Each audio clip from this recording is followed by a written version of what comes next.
Hi, everyone. Welcome back to SHP Case Studies. I'm Ryan Paris, the CEO and founder of Superhuman Prospecting. We are on a mission to complete over 100 case study videos from projects that we've done over the last 5-6 years to really give a glimpse as to what can be successful and what doesn't work, what works, and what are the tweaks that need to be made to ensure cold calling is working for us and also how cold calling can work for you. Today, I'm going over a longtime client of ours that has been back and forth with us all the way up until about COVID. And before they decided to kind of change course overall with their marketing strategy and go a different direction. And I understand why, and you will see why this is sometimes the case. We did many campaigns generating many appointments and sales for this business.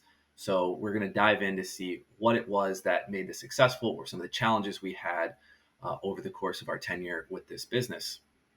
So this is someone in the software space, could be considered SaaS as well, as they offer consulting services and other types of services with what they offer, but they market to the education space. And I will get into that a little bit deeper. They had an overall appointment setting rate of 1.97. So this is about one in every 50, 60 calls on average. We were generating an appointment, and a lead setting rate of a 3.51. So leads would be appointments. They would be warms, they would be nurtures, as we call them. So these are different grades of request based upon what the person was willing to accept. And we will jump into it. Let's go. So this company is a software SaaS business that helps school districts to improve their spending and margins on the business side through data analytics. So they look at a wide range, hundreds of analytics within a company to evaluate and benchmark against other districts and how efficiently and effectively they're running. So this is a company I worked with for 5-6 years. I worked on this as one of our first clients ever at Superhuman. And so this is one that I'm very familiar with. And we were really able to make an impact throughout the course of our time with them. You can see that cold calling is alive and well. And it had been even in 2015, 2016, 2017. And so let's go and see what type of strategy was used, what type of script was used. And this is something that you might be able to glean from and use, or we can call for you. So the idea was to reach out to a wide variety of titles. Since we're working on the business side for this marketplace, we're going to be talking to business managers, superintendents, maybe facilities or operations managers. All of these folks have different responsibilities that touch the service that this company offers. And so if they can be more efficient, if they can be more effective with what they're doing, this could be very relevant to them as, spending was going up and the state funding was going down. So very crucial time.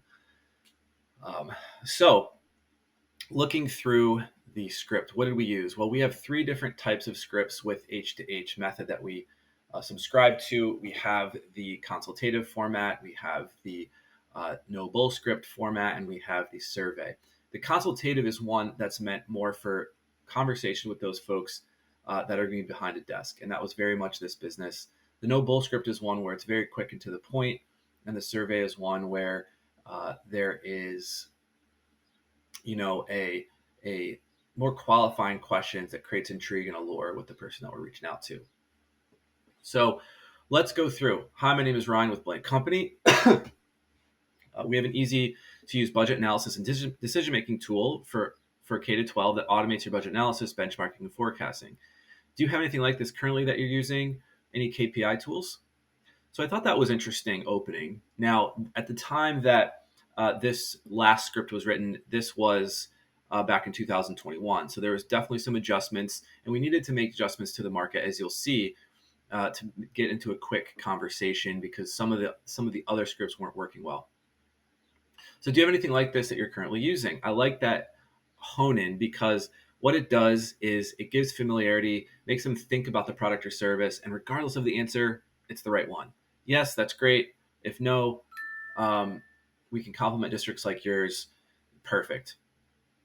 We go into the calling prop. So the way it works is we're saving districts between $140 to $340 per student by providing a wide range of digital improvement tools that cover areas such as ops, custodial card system, and student data testing, student test data.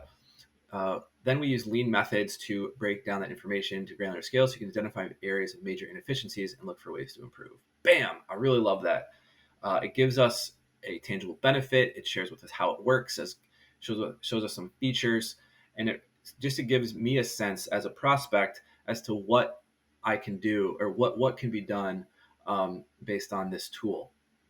So we're calling to see if you'd be open to a 30-minute educational webinar to see how these tools work and how it can help your district with inefficiencies and look for ways to improve. So I really like that. And the idea was to set up that demo or webinar, as they're calling it, just to give them some more insight and maybe they can glean some things at a very minimum.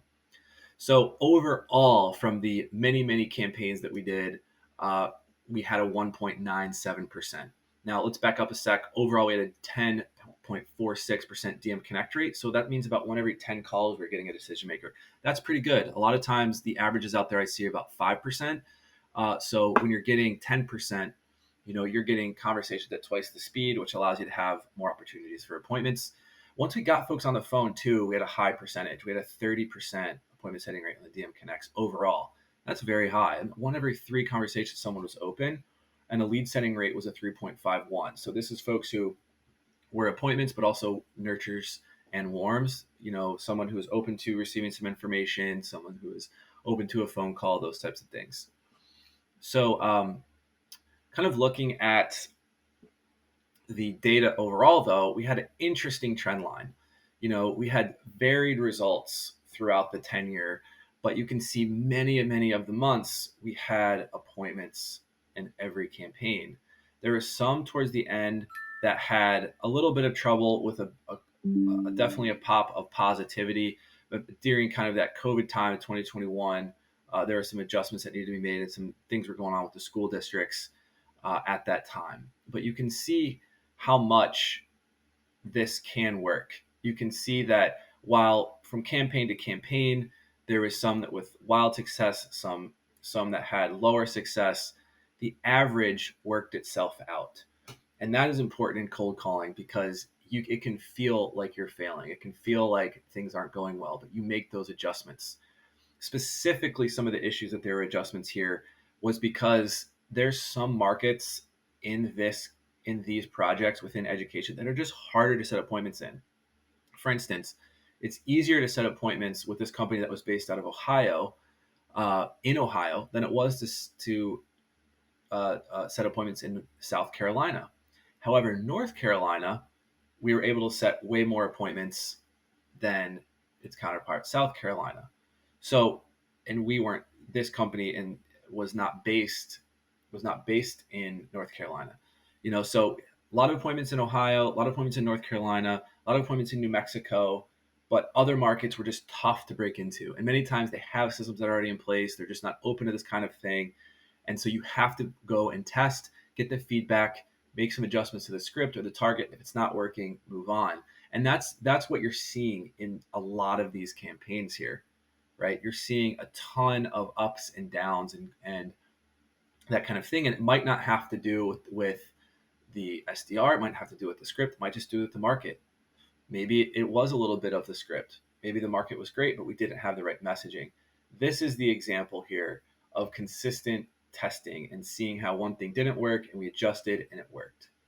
So take that, because when you're cold calling, you have to look at those 4 main pillars. You have to look at product relevance, what part of the product is resonating. You have to look at the target market. Is it the right target market? You have to look at the messaging and improve upon that to make sure it's resonating, and then the SDRs to make sure they're delivering it the right way. There you have it. This is a longtime client of ours that has done multiple campaigns that's seen an average of about a 2% appointment setting rate. So take that for what you will. Make any comments here. Please ask if you have any questions about this and that we could answer to help you in your cold calling, or if you have questions about us doing cold calls for you in the 21st century, we'd be more than happy to talk. Thanks for stopping by and hope you learned something today. Are you a company that wants to grow their sales pipeline but don't know how to do it outside of cold email, inbound, and normal channels? Consider SHP. We provide cold call appointment setting and sales development services to generate leads and appointments outbound for your sales pipeline so you can have control over your sales destiny. Give us a call at the number provided or reach out to us in any way. And we're happy to chat with you about how we can cold call and generate leads so that you don't have to. Be excited to do the work for you and can't wait to hear from you.